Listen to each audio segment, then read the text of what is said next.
those of you who don't know me, some of you were in a session with me yesterday. I'm Gail Lovely. I live in Friendswood, Texas. Yes, it's the cutest name with the cutest city. Gail Lovely, Friendswood, Texas. When you talk to people on the phone, they don't believe you're real. My youngest son just got married, and his new bride was on Facebook, of course, and when she tried to change her name to Kelly Lovely, they rejected it and said, you have to have a real name. She sent them a picture of the marriage certificate, and it now is Kelly Lovely, so it's pretty good. I'm glad you're here because I know right through this wall is a session doing 60 things in 60 minutes, and I'm only promising 10. But I'm glad you're here. How many of you work primarily with other adults as opposed to directly with children? How many of you work with children under the age of 4? Some of you held your hand up for a while. Under the age of 5. That's a tricky question. Wait, 5? They are 5. That's not under 5. This is not a math class. It's okay. 5 and 6-year-olds? 6 and 7-year-olds? 7 and 8-year-olds? 8 and 9-year-olds? 9 and 10-year-olds? 10 and 11-year-olds? 12-year-olds? Teenagers? Teenagers who act like 2-year-olds? I could have said the same thing about adults, right? Welcome. These resources from this presentation will be on my website. They're not there yet because there's some things that will get added as we work together today. The website is suddenlyitclicks.com. My email's on the screen. If you can't find it there, that's where you email me. I promise to have it there by Sunday morning. It might be there sooner, but I promise by Sunday morning. So the things that we're sharing together will be there. You know, this is a very interesting thing to try to do. I'm kind of like a kid in a candy store. There are so many apps, so many tools, so many things. That did not work. Let me try that again. I'm doing some really tricky things, and they're not tricking well. Well, that stinks. Let me see if I can figure out.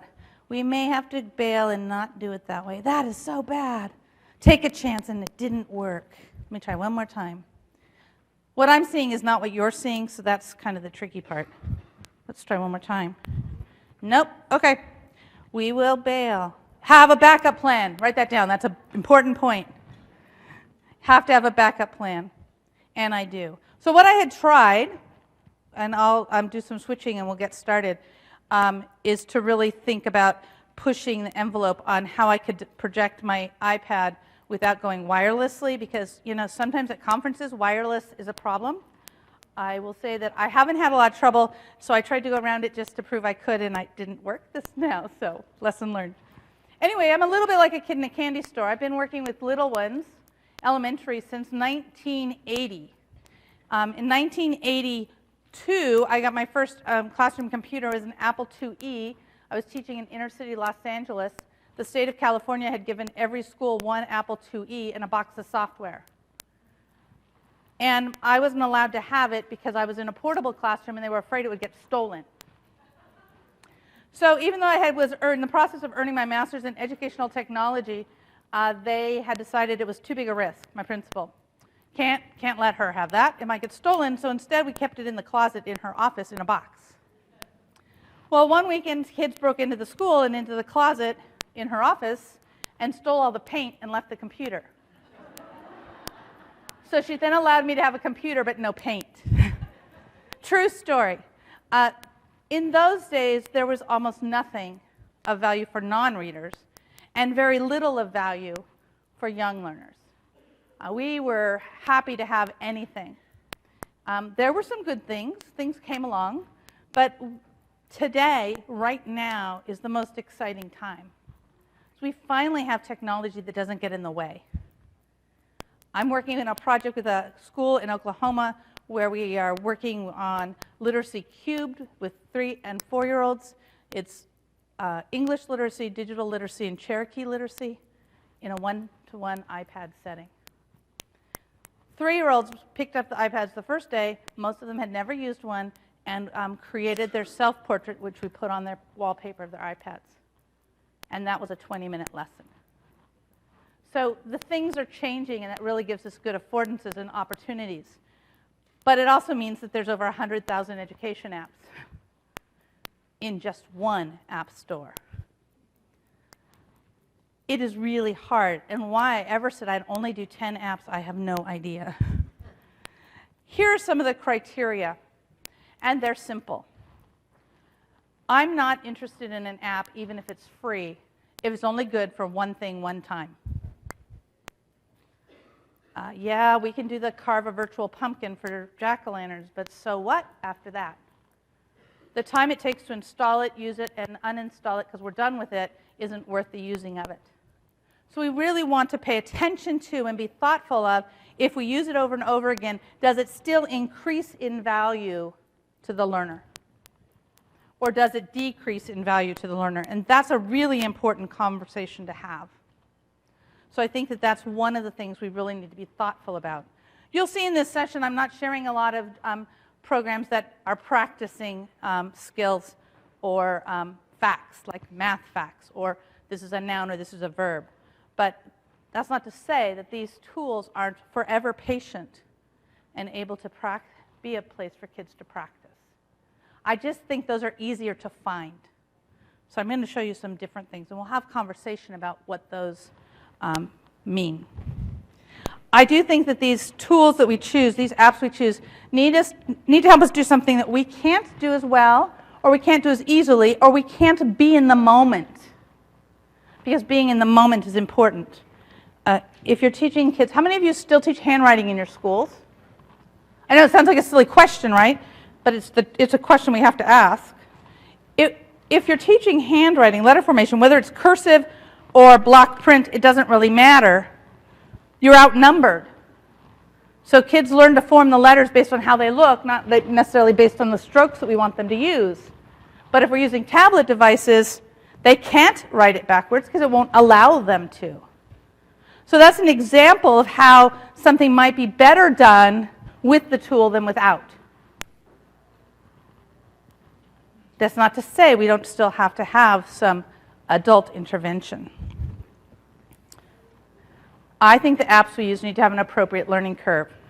I have looked at some apps and I've gone, this is so interesting. This has such potential. I can see this child and this child and this child really getting into this, except it took me 12 hours to get to the point where I understood. That's not a good learning curve unless that child's going to use it for that year and the next year and continue to get benefit. So some apps maybe have a very short learning curve. You open it up and you know exactly how to work it. And yes, it's kind of like checkers or chess. You get better and better at it. But there are others where the learning curve is invisible. We have to kind of pay attention. My bias is towards creation and curation. I think children of all ages need to be in charge of what happens. We have to decide what they choose from, perhaps. But that piece is really, really important. So my bias will be towards those things. One last one is that it doesn't trap work in the app or the device. How many of you have one-to-one? Everyone has their own device at your school. Raise your hand high. Don't be afraid. Okay. It's the edges of the room. That's very interesting. How many of you have one-to-one in a classroom or some subset of your school?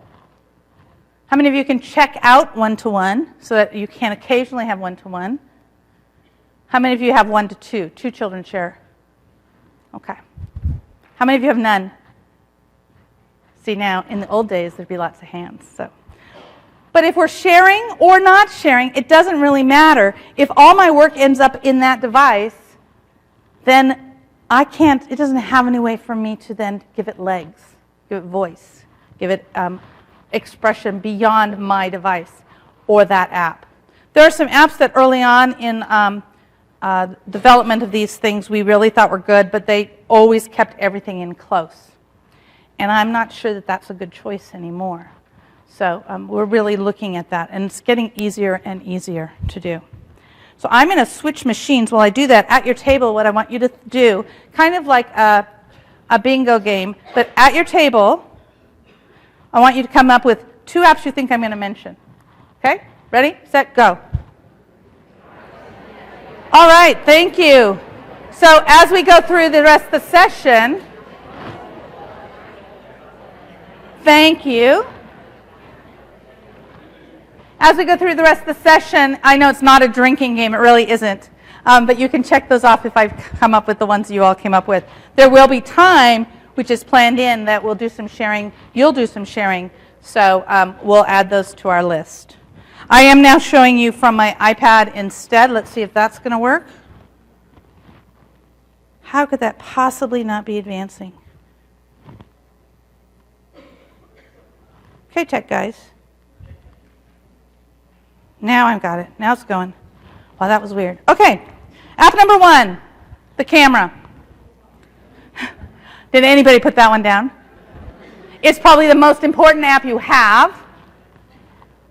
Here's why. When students of any age can document their learning, they can reflect on it because they have the opportunity to go back to it.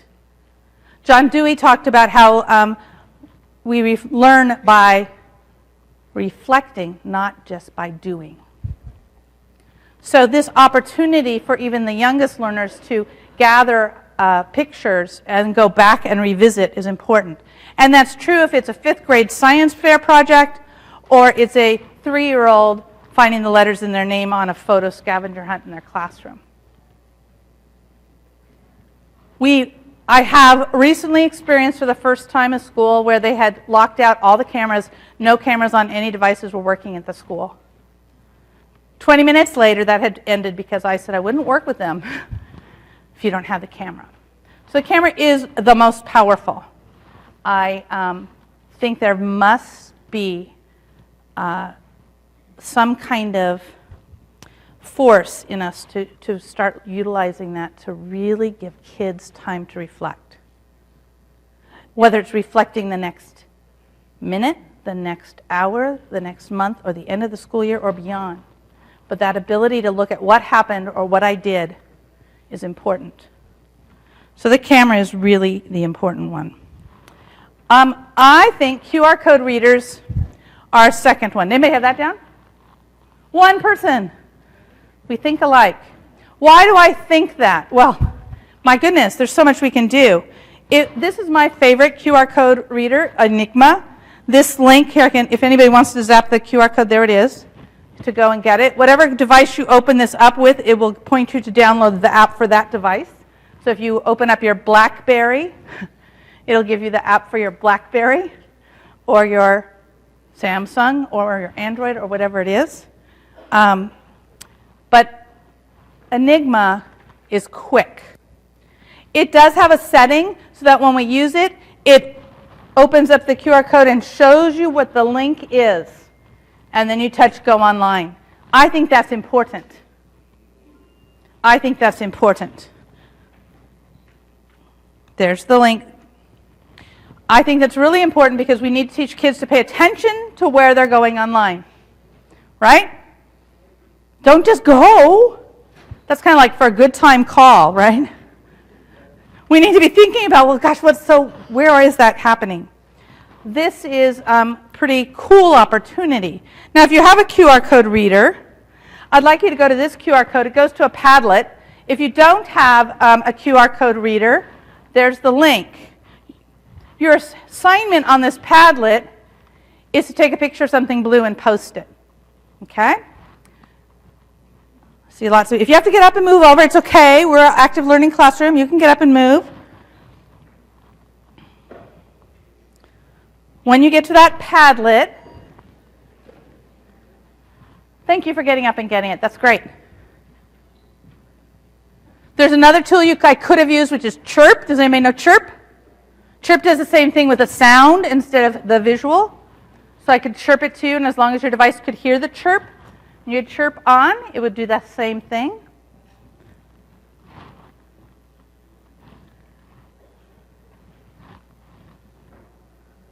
All right, I'm gonna go to the Padlet now so we can see. This is what the Padlet looks like. When you get there, you just double click on it, and you can add your picture of something blue. So somebody has already started. This is good. What's cool about this is when I click on it, when I double click on it, do you see I have an upload? I can actually say upload the picture, and I do live video even to post in my picture of something blue. I see you're getting your names in there. Let's get those blue things. Okay? Why am I doing this? Well, for most of you, you had a QR code reader, and you were able to get to the site almost instantaneously, right? Do we have time to waste with kids? Look, somebody got one. Thank you. Okay? So while Padlet is not an app, the QR code got you there, and you're using the camera to post something blue. There are blue FETC bags, so that was one of the reasons why I chose blue, by the way. Look at that. Good. Good. Awesome. What's the so what of this? In the classroom, we could be sharing, instead of pictures of something blue, although that might be appropriate in primary, we could be sharing reflections about the lesson we just did. We could be asking questions about what was going on. Because you didn't even have to log in. You could be using pseudonyms. You could be anonymous and say, I don't get it. Using the QR code gets you there fast, so we didn't have any delay. If you already had the reader, boom, you were there. We could do the work and move on. You can see each other's work. You can't delete each other's work. So this combination, QR codes are kind of, they're everywhere. They're on the ketchup bottles, for gosh sake, in the restaurants where you can play trivia. But it's about getting to the learning, okay? It's about getting to the learning. Make sense? And I know, how many of you were in my session on augmented learning yesterday? So you know that we could, the things we put up on a QR code could be the child's voice talking about a project, or the child playing the flute. A picture, zap the QR code, and hear them play. So these are powerful tools, really powerful tools, and we need to be paying attention to the options and the possibilities. Nicely done, y'all. Oh, the y'all came out. I do live in Houston. Nice. I think art and the ability to create on the iPad or the tablet is really important. This is one of many. This happens to be my favorite drawing tool, art tool. It's called Drawing Pad. It is my favorite because it has lots of media. I always draw the same thing because I'm not an artist. I always draw pine trees because no matter how bad they are, you'll know they're a pine tree. But it does have all the usual kinds of tools that we're used to using. Let's look at it live.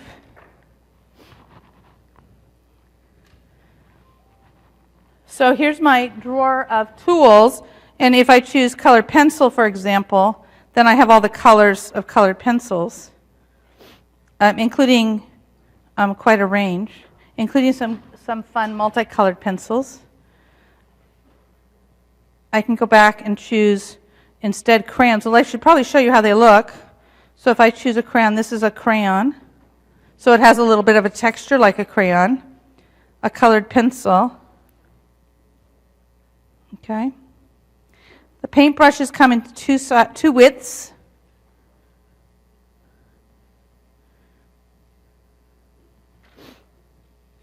There's lots of colors.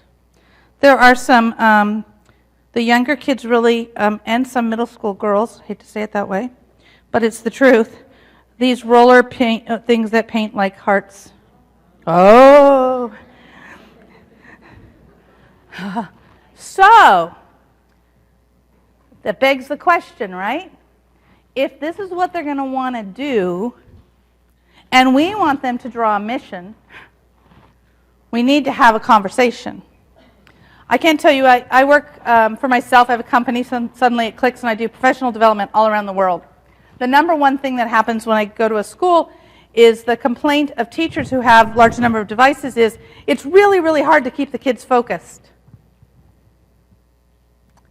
And I said, okay, let's go in the classroom and see. And what happens is They have time for kids to go to a center, perhaps, where the center is be on a device until it's your time to rotate to the next center. Well, of course they're not focused. What's their focus supposed to be? Be quiet, don't bother anybody. I'm working with a reading group. That's their focus, right? It's the truth. We forget that when we do centers of other things, or we have small groups of other things, that they have a goal. So if the goal is to make something specific, we need to make sure that there's meat to that we mean it. But that probably means they need to have a day or two of making rainbow hearts first. And that there's a time and a place for rainbow hearts or race cars or whatever those things are. This tool has lots more than that. One of the reasons I like this tool is it is both simple and layered. There are lots of things I can do, my whole transportation unit with kindergarten, because there are all the stickers. But there are a lot of things we can do here, and I think that that's important. Now remember I talked about you have to be able to get the app's materials out of the app. I can link it to Facebook and Twitter, but I don't have to. I can also just easily put my rainbow hearts into my camera roll with one button. I can also add things to my album in this app. Okay? So this has pretty good capabilities for getting it off. It's not the only one. There are many. But I think everyone needs a tool like this on their device. Because otherwise, where do I create my art? Where do I create my image? I just always go to Google and grab an image. Should be making my own. Should be making my own. So we need to be thinking about that. So that's my favorite one. There are many others that it's not magical that that's the only one. Here are two of my honorable mentions for art apps. How many of you know Sago Mini Doodlecast? Wow. You and me. We're it. Let me just show it to you real quickly. It is for the little ones. Well,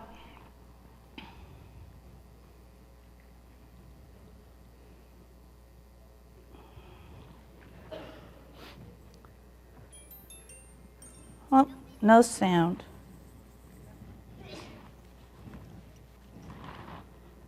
So tech people, we have no sound. It should be there, he says. No, but I can pretend. What's in the cart? What's growing in the garden?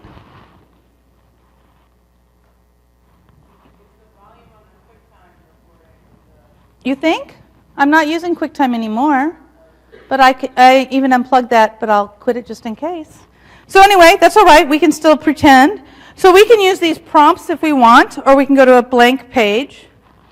It's going to be kind of a lame demo, but because you won't be able to hear anything. But so as I'm drawing, you may have noticed there's a counter at the top. Do you see that counter, the timer? That's because as I'm drawing, it's recording anything that's going on, all the ambient sound. So if I have two children drawing something together, like planning a meal, it's recording their conversation as well.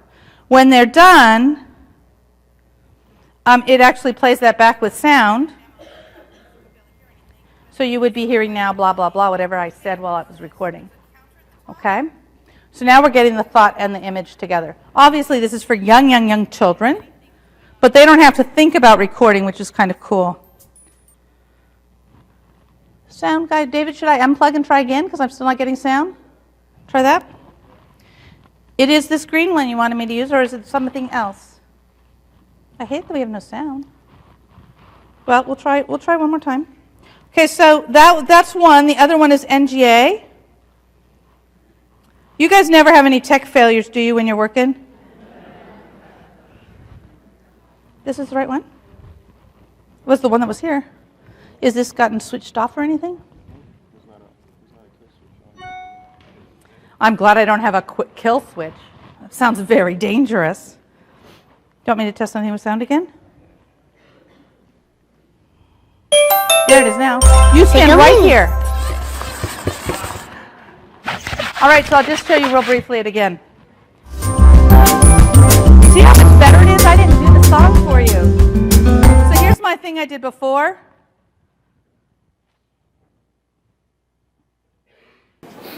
It's going to be kind of a lame demo, but because you won't be able to hear anything. But so as I'm drawing, you may have noticed there's a counter at the top. Okay, so now you know how that works.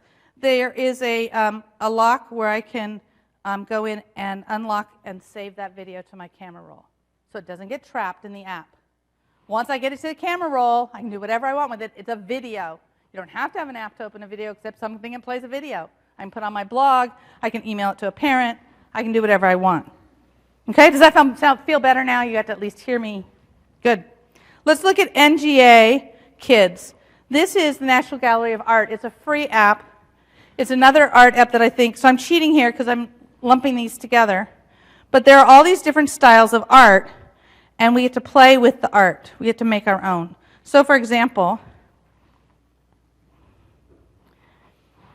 this is a specific kind of art. If I don't know about the art, I can or I need help, I can touch her and she gives me help. I don't know why she's the one, but it's okay. So I get to choose the color of my background canvas. I'll choose that beautiful color. Now what I'm going to do is make rectangles.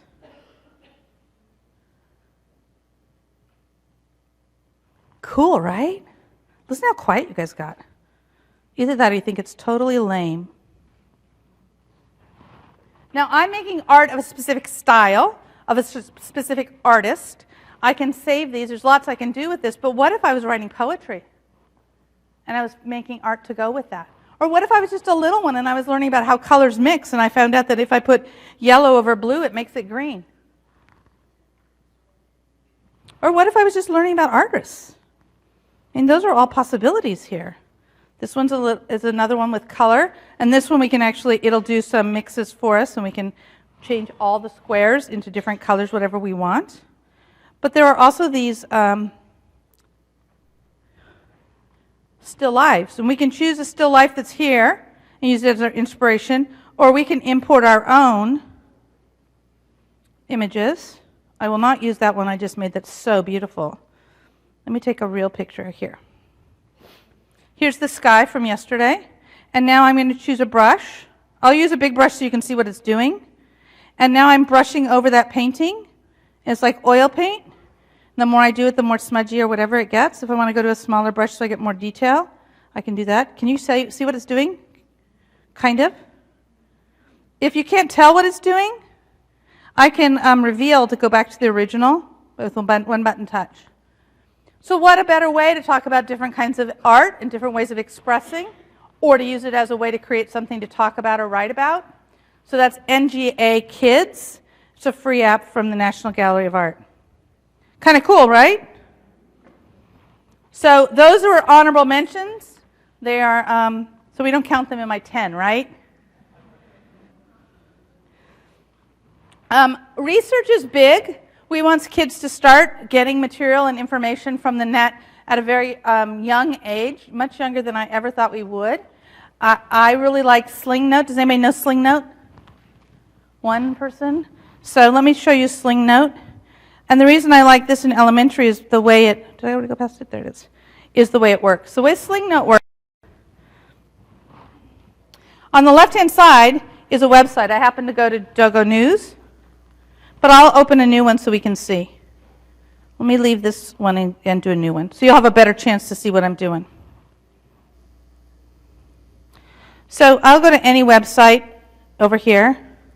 I apologize. I'm going to go to CNN.com, so if it's really ugly, bad news, I apologize in advance. It's always bad news. But it's the shortest website I could type. Okay, let's pretend. Oh, there was a good title. Sony computers still don't work. Okay, so let's pretend this is the article that I'm doing some research about. Whoops, went back. And I want to have this in my research project. So I just touch capture and go over and say, Sony has been forced to delay its third quarter earnings report, and I put it into my note page. Ooh, that's cool. Whatever piece I want, I can take. Okay, here's another piece. I'm going to put that on my notes side. Okay, now that's pretty cool, right? And then, of course, one of the other things we want to do is we want to drag, sometimes have trouble, I want to drag the URL over there too. Well, that's nice. So now my notes have the URL, so the teacher knows I didn't just plagiarize it. I can highlight the part I want to use. I'll just scribble. I can type my own text messaging here, so I can type what my notes are from that source, and I have that I can send to myself. Life-changing, right? If you think about what that means, let's say your school has purchased an online database or an online source that's appropriate for your 3rd and 4th graders. How do we know, and how do they know where they get information when they're studying the state bird? Well, they can gather it here. They have the URL, they have the exact part that they took that they want to use.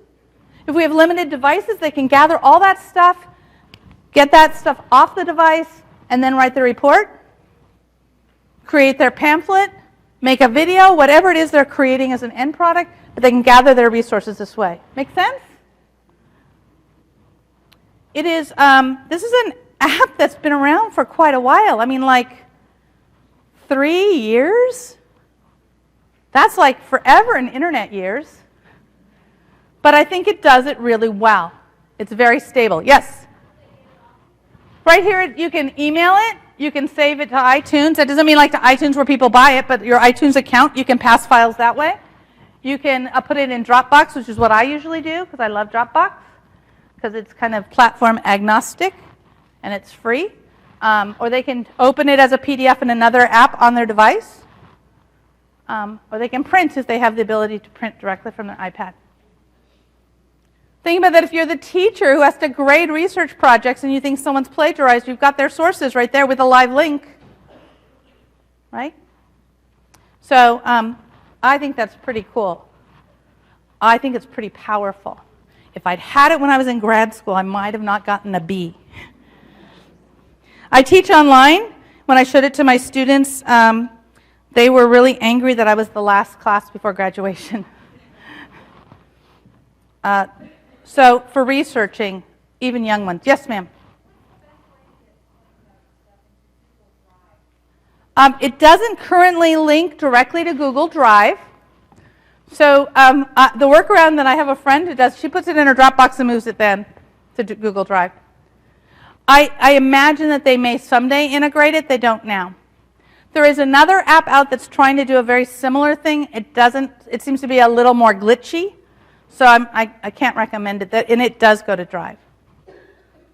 If you save it to your device as a PDF, you can open it in Drive that way as well. Right? Because you can go from the Drive app. Yes, ma'am. You can grab the image of the video. You cannot pull the whole video. Good question.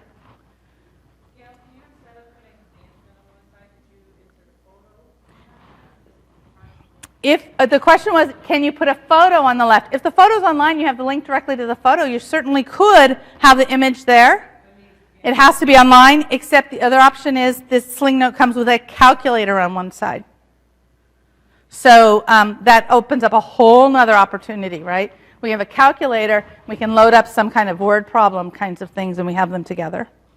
We can grab the answers and the numbers from the calculator. Good questions. Other questions? No? Okay. My research app, honorable mention, is another cheat. This is not an app, but a website. Do you guys know Photos for Class? Who knows Photos for Class? No? Okay, so what's cool about this, do you see this image? I pulled it off Photos for Class. The bottom, I know it's blurry, is the citation for that image. So they're Creative Commons images, and if the citation, when you download the image, is stuck to that image.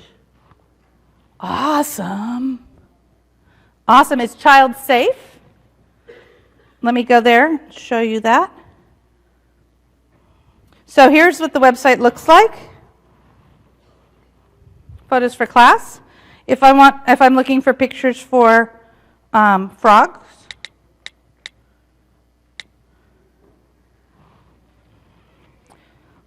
here are pictures, Creative Commons photos of frogs. Okay. Some of them are not real frogs. There is no Cyclops frog. But that's a whole different lesson. So if I download it, it will download it and it attaches that citation to it. Okay? So I'm downloading this. See the citation at the bottom? So it's clear on my screen. I see that it's a little not so clear on the display, but it is. And it's the whole citation and attribution for it. That's correct. It's part of the picture. So I can then save that image. If I open that now in my photo roll, that's the question you're asking me, right? So let me go to my photos.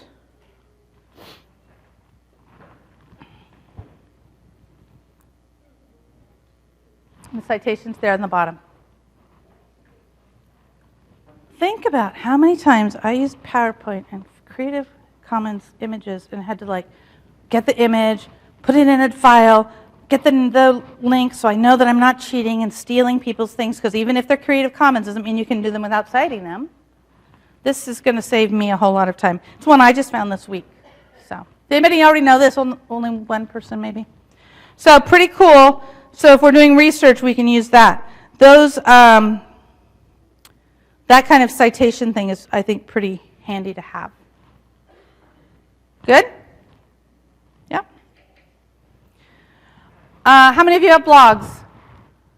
How many of you think you probably should have a blog, but you don't have time for it? How many of you think maybe it'd be good to have a blog, but boy, I don't even know where to begin? Okay. How many of you been there, done that? Never going back? Okay. So there's several versions of this app. I'm going to show you Easy Blogger Junior, which is for blogger blogs. Anybody in here have a blogger blog? Okay, if you have a blogger blog, if you want to put a video on it, it's this whole gyration thing you have to do, because the video has to go to YouTube, to your YouTube channel first, and then it gets posted to your blog as video, which is why no one ever puts video on their blogger blogs, because it's too many steps, right? It's the truth. It's the reality of it. So this is why I like this. Now it's designed for kids to use, which means it's probably easy enough for me. Let's find it. Oh, where'd it go? Not open? One more time. Okay, well, I thought I had that one open, but let's just open it now. So they have a version for blogs that are WordPress blogs. They have other versions, but I'm going to show you Easy Blogger Junior. They also have Easy Blogger, which is a little bit not so childlike. So in this case, what you do is you set up your students. If you're going to just use it for yourself, you just have yourself. So let's say that she wants to use this. Are you sure this is you? Yep, I'm sure. Now, if you can't read, you can touch that microphone and it will tell you, I want to post a photo today. I can take it or choose it. I'm going to choose a photo. I'm going to post the frog. Are you happy with this photo? Yes, I am. I'm going to talk about it.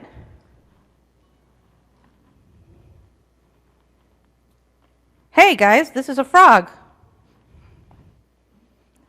That's it, I'm done. I can listen to it now if I want. Great work! I'm sending that to your blog. Don't close the app until I'm finished. It's going to go in the back end, put it in my YouTube channel, and post it to my blog. Magic. Magic. Now, let's talk a little bit about what happens in the back end. If I want to set up a student, how hard is this? You can have every student have their own blog. This is the back end, what it looks like. I have all my profiles. I'm just going to add one by touching the plus. I add a new student. I'm going to call this student Freddie. I'm not going to label him. Here's his photo. Guess what it's going to be? You got it. I don't really want the video. I want the picture. I guess it's that one. Yes, that's it. I can resize it if I want it to be. That's good. There's Freddie. Is Freddie left-handed or right-handed? It asks that question because that puts where the camera button will be if you take a live picture. Oh, cool. I can say, well, Freddie's a little bit of a troublemaker. I don't want Freddie's posts to go live until I look at them first. So I have that option to review or not review. I'm going to review his. I can give Freddie option to edit the post title or not. Blogger by default puts in the user and the date and time. That's fine with me.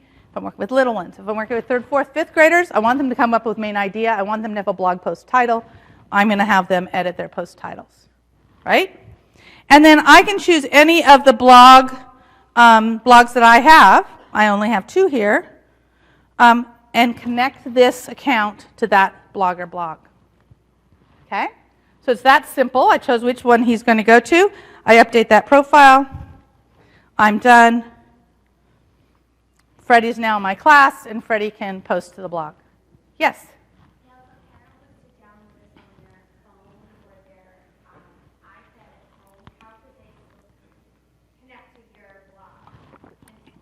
It isn't an online solution that's going to install this on all your iPads. Okay, this is my iPad. So if you have a different device, you're not going to be able to use this to access that blog. But of course, the blog itself is public on the web, right? So they can see it, or they can use the old-fashioned way to post to their blog outside of this app. This is just an entry point. This is all this is. But it saves a lot of the hassle of making blog posts. Does that help? Yeah, you can create within the app. There's actually, on their website, they have great support. They'll say, you don't have a blog, we'll set one up for you. Okay? But if you already have blogs set up in Blogger or another tool, you can use this as an interface. So it's really just a portal in to make it easy. Easy Blogger, which is not Easy Blogger Junior, Easy Blogger is a little less childlike in its voice and interaction, but it functions exactly the same way. So if I was working maybe with 3rd, 4th, 5th, and up, I would use Easy Blogger. If I'm working with 2nd and below, I'd probably use Easy Blogger Junior. Questions? If someone's posted and I've said that I want to verify the post first, review the post, I get an email. Yes, ma'am.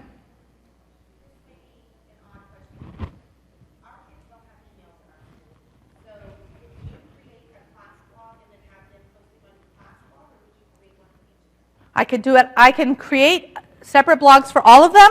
The what I just showed you, when I could choose the blog. If Freddie had a blog, I could link Freddie's post to Freddie's blog. So I can have a whole long list of blogs. In this case, I have it set to post all to the same blog, a class blog. So here's the thing. Blogging's great. It gives kids voice. We have audience. We don't do it sometimes because it takes time. We don't do it sometimes because we're fearful.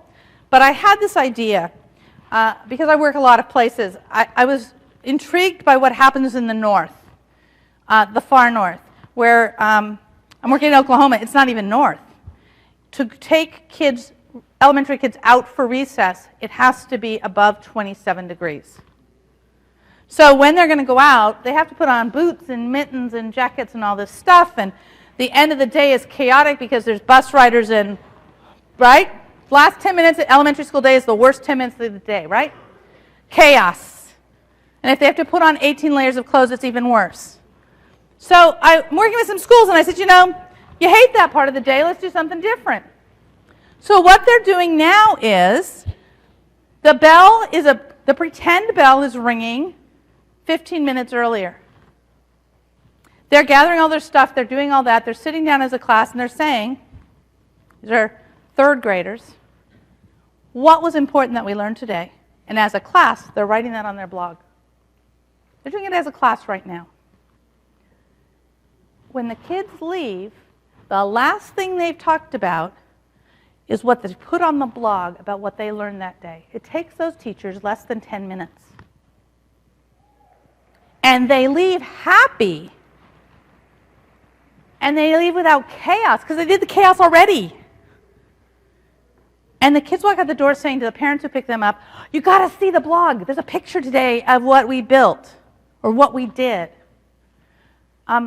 So blogging, it kind of feels burdensome for some people, but even just that little piece can make a difference. This 3rd grade class, their intention is to turn it over to kids. They've only been doing it for about 2 months. And they're going to turn it over. But there's no reason why, if you have devices, you couldn't just sit down for the last 10 minutes of the day and have everyone put something on their blog about something positive from the day. Right? We okay? Okay. Post-its Plus is an amazing app. I'm not going to demo it, but I want you to know about it. It's free. You can use any kind of square pieces of paper. They don't have to be Post-it notes, but I like Post-it notes. I like to use them in the classroom, but you get all these things everywhere, and then what? This app, you literally take a picture of it, it recognizes all the square shapes, and it organizes it. So you can carry those Post-it notes with you other places. You can come back and revisit them. The Post-its, do I have it open? Yeah, here. So this was scattered Post-its from a presentation I gave. There they are all now put together in a nice, neat bundle. And all you literally do is take a picture of it, and it organizes them and keeps them so I can carry them with me. So if kids are doing group planning, they could do Post-it notes on the table. You go around, or they could take a picture of it, and you can label it table 1, table 2, table 3's Post-it notes, and they're all organized. And it's free. That's pretty cool, right? Sometimes it's the simple things. Because I used to have to tape them onto butcher paper and unroll them later. How many of you know Shadow Puppet? I don't know why it's called Shadow Puppet. Here's an example. Squirrel. It looked like this long ago. And this. And even this. Sometimes it looked like this. And sometimes it looked like this. And original, even right? in some places like this. School. Has it changed? Look what the last screen is. Image credits. So Shadow Puppet allows kids to create, gather images from the web, from some set standard places, and it keeps track of the photo credits for them as they work. And then what they can do is create videos. They can add text, and they can add background music that's royalty-free, and make some pretty interesting choices. So if I say create new, see where I can search? Map search, famous landmarks, Library of Congress, Metropolitan Museum of Art, British Library, so on, Flickr, Creative Commons, Wikimedia, and so on. And I can go to my camera roll. I add some of those things. I can even add video. And then I can record, I can do my text, and so forth. And I can put that all together really fast. And it appends the credits to the last piece automatically. Cool beans, right? Cool beans, and it's free, right? So how old would you have to be to use that? Not very. But could you have impact? Could it be your assignment is to gather pictures that match the theme of what we're reading and reading? Or gather pictures that are of something in science? Could even be the science experiment we did. So a pretty cool little app. How many of you know Book Creator? Lots of you. It's my favorite app. If I only could choose 2 apps, this would be one of them. It is very easy to create, multilingual books, including sign language, because the books pages can have video. We can export them as video. We can put them in iBooks. We can share them as EPUBs, which means we can share them to anybody. So really, really powerful tool. Easy enough for anyone.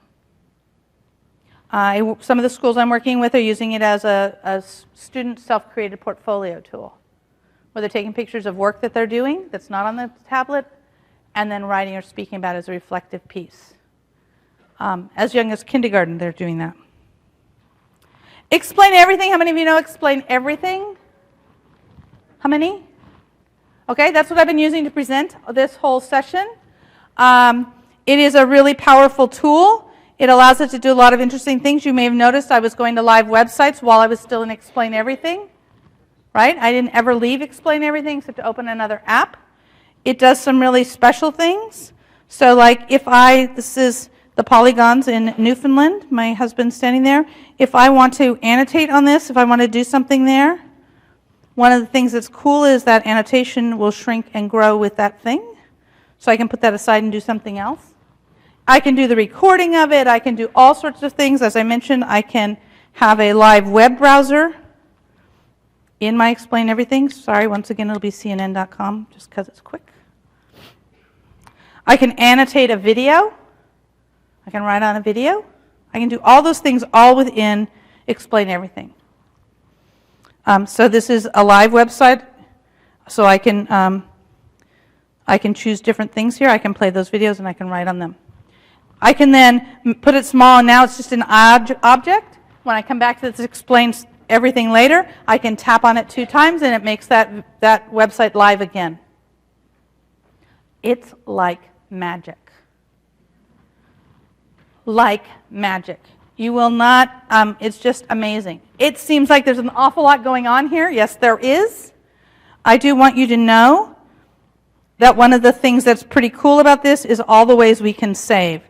If I want to save this as a movie, I can save it a myriad of ways. I can put it right to my photo roll, I can put it to iTunes, I can put it to Dropbox, Evernote, Google Drive, a WebDAV server, and all these other device places. I can save it as a video, I can save it as a PDF, I can save it as an image, I can save it as a project and share it with another child or teacher who wants to embellish on this same Explain Everything. It is perhaps, I think, the best app of all time. I've used it with 4-year-olds, and I've used it with 74-year-olds. I'm working on a project at a retirement home we've just started where they are recording their life stories, the old elders are, and then their next generation down is going to reflect on that on the same screen, and we'll have these paired videos all in Explain Everything. But could we do that with kids? Absolutely. So this is a pretty powerful opportunity. Explain Everything. So I wonder what you're thinking about now. I wonder. You can go to this Padlet and add what we didn't share. You can use your QR code to get there.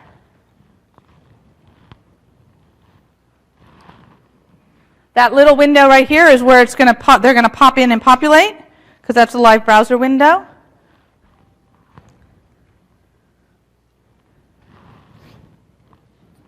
And I'll take all the things that are entered there and I'll add it to the website resources for this session. Now I know because time is going to run short, there are some other things we can talk about, and that's what you're putting on this Padlet. I do want to mention to be watchful for the growing opportunity for things that are attached to and separate from on screen. So the Osmo, right? Did you see Osmo in the exhibit hall? Osmo has a little device that goes on the top of your iPad, and you can do tangrams on the table, and they're reflected here, so you get feedback.